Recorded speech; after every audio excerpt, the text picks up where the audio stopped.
Olá pessoal, como eu tenho um canal onde eu conto muitas histórias sobre as minhas experiências na Alemanha, também eu tive a oportunidade de morar lá durante 2 anos e meio, estudei alemão 2 vezes, atingi, modéstia à parte, um bom nível no idioma.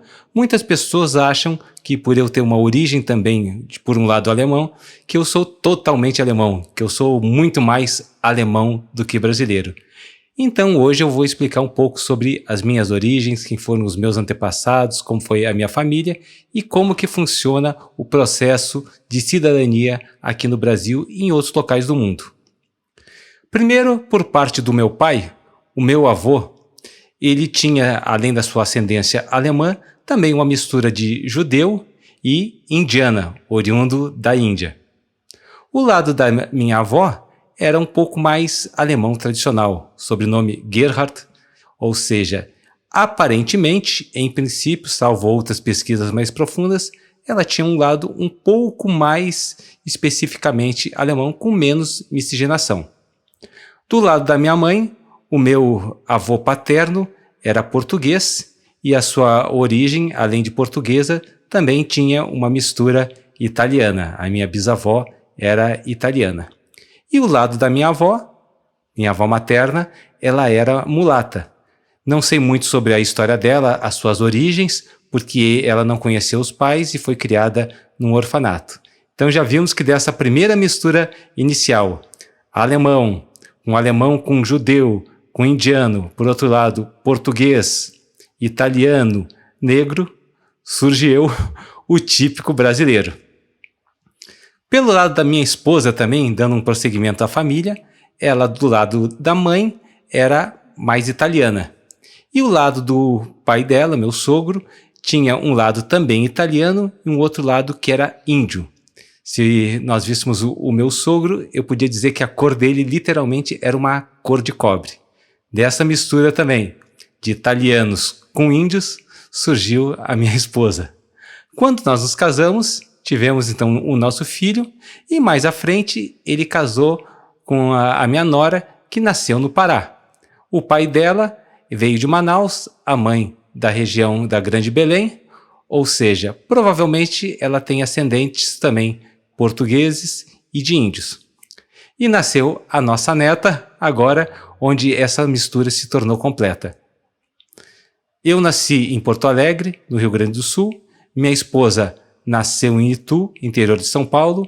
Meu filho nasceu no Rio de Janeiro, na capital carioca. A minha nora nasceu em Belém e agora a minha neta nasceu em Brasília. Mas todos nós somos brasileiros. Todos nós nascemos aqui, fomos criados aqui e temos esse mesmo sentimento de sermos brasileiros, independente da nossa origem, independente de quem foram os nossos antepassados, independente de que parte do Brasil nós nascemos. Num vídeo anterior eu já expliquei que alguns países adotam o princípio do ius sanguineum, ou seja, a cidadania é determinada pela origem dos seus antepassados. O exemplo que eu coloquei, nós temos cidadãos que estão há 4, 5 gerações, há 50, 60 anos da Turquia na Alemanha, morando na Alemanha, já várias gerações nascidas na Alemanha, mas eles são considerados turcos. No Brasil não, nós adotamos o princípio do ius soli, todos que nascem no solo brasileiro são brasileiros, a menos que requeram uma outra cidadania, abram mão da cidadania brasileira. E isso é o que eu acho mais bonito, mais interessante, é algo que nos une, é algo que fez com que no decorrer dos séculos, com todos os nossos problemas, com todas as nossas dificuldades políticas, econômicas, sociais, nós nos mantivéssemos um único povo, um único idioma, um único sentimento de sermos uma nação. E esse espírito acolhedor do brasileiro, ele é tão importante que eu conheci várias pessoas que estavam aqui no Brasil, morando no Brasil há 20, 30 anos, vindas de outros países, e eles se consideravam brasileiros. Conheci uma vez um senhor que era aposentado no Rio Grande do Sul, e ele era uruguaio de nascimento, mas falou, não, eu não sou mais uruguaio, eu vivo aqui há 30 anos, eu recebi os recursos com quais eu constituí a minha família, eu sustentei a minha família, meus filhos, minhas filhas, meus netos, minhas netas são brasileiros, vivem no Brasil, moram no Brasil, gostam do Brasil, eu sou brasileiro. Nós tivemos um caso uma vez de atletas que queriam ser brasileiros, disputando até Jogos Olímpicos pelo Brasil, e por conta de terem participado ainda como amadores em seleções juvenis do seu país de origem, eles não puderam participar. E uma dessas jogadoras, era uma jogadora de basquete, ela chorou na TV dizendo: mas eu sou brasileira, eu me sinto brasileira, eu quero defender as cores do país. Pode ter até um lado um pouco dramático, natural, mas nós vimos isso, que aqueles que estão no Brasil foram acolhidos, se sentem brasileiros, independente das suas origens, independente do seu idioma original, independente da cor da sua pele, independente daquilo que ele faz ou ele fez. Nós estando aqui no país, nós somos um único povo, nós somos uma única nação. E isso eu considero que não tem preço, é algo que me orgulha, é algo que me faz gostar cada vez mais deste país. Nós nos sentimos literalmente brasileiros. Ah, mas houve já problemas históricos de racismo, problemas de repúdio a estrangeiros, principalmente na época de guerra ou em algum outro momento de imigrações. Mas isso eu digo, não se compara com o que nós vemos na Europa, nos Estados Unidos, em outros locais do mundo. Aqui nós somos privilegiados. Temos muito que aprender, temos muito que melhorar, temos muitos problemas ainda para resolver, mas nessa questão eu digo que nós estamos à frente de muitos outros locais, e esse sentimento, essa identidade é o que vale a pena, é o que faz com que quando nós vamos para algum outro país, nós sejamos bem recebidos, bem compreendidos, ou até admirados e respeitados por essa capacidade. Quando nós vamos em outros países em missões de paz, ou algum brasileiro exerce uma função importante em algum organismo internacional, sempre é destacada essa capacidade de negociação, de tolerância, de saber entender as necessidades e as dificuldades dos outros povos que estão sendo apoiados.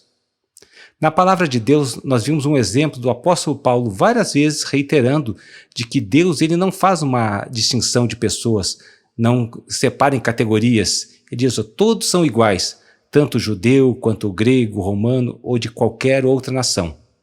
O próprio Jesus, ele nos afirma e ele demonstra essa universalidade da obra de Deus, da vinda de Deus e do desejo de Deus para o melhor nas nossas vidas.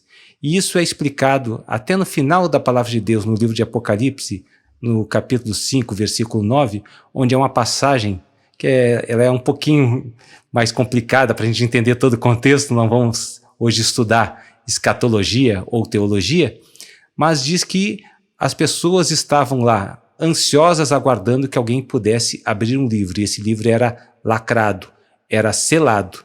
E quando então apareceu Jesus, o Cordeiro de Deus, a raiz de Davi, o leão da tribo de Judá, diz que ele tomou o livro e rompeu aqueles selos para que se cumprisse a vontade de Deus nos últimos tempos. É uma passagem profética e diz que aqueles que estavam servindo perante Deus, eles cantaram um cântico que dizia: digno és de tomar o livro e abrir os selos, pois tomastes para Deus aqueles que procedem de toda a tribo, língua, povo e nação. Ou seja, Deus ele quer receber a todos nós, independente da onde nós viemos, independente de onde nossos antepassados nasceram, que idioma nós falamos, qual é a cor da nossa pele, aquilo que nós queremos, que nós gostamos, aquilo que nós buscamos na nossa vida. Mas Ele está com os braços abertos para nos receber, para nos abençoar e fazermos aí sim toda a sua criação um único povo, uma única nação, uma nação eleita, um sacerdócio santo. É isso que diz a palavra de Deus, por isso nós podemos ficar tranquilos, independente de onde nós viemos, onde nós somos, Deus tem esse plano que é o melhor para a nossa vida e para o nosso país, que tem passado por muitas situações difíceis, talvez alguns tenham até perdido a esperança. Fiquem tranquilos que Deus está cuidando de nós. Feliz é a nação cujo Deus é o Senhor. Obrigado, Deus abençoe e até a próxima.